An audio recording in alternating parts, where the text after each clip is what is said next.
SERV stock analysis price predictions news. In this 1-minute video, I'll show you exactly how I will trade and analyze. I am the only guy in this world with a 48,000 video track record over 5 years, and it's all documented.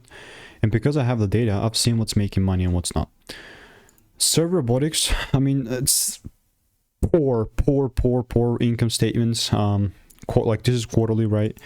Bro, like I mentioned this, you know, before that I was just really pumping it up. It was not just always wins like flowers and rainbows. There was break-evens and losses, but more wins, you know, than ever. And with CERV,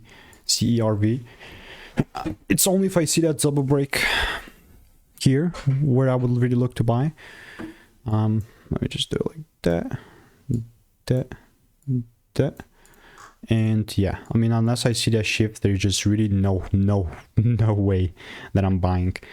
And yeah, I mean, if you do have any questions, comments are not off limits to you, but it's really us waiting for the proper shift. I already first break up, but one break's not enough. That's why I'm waiting for more.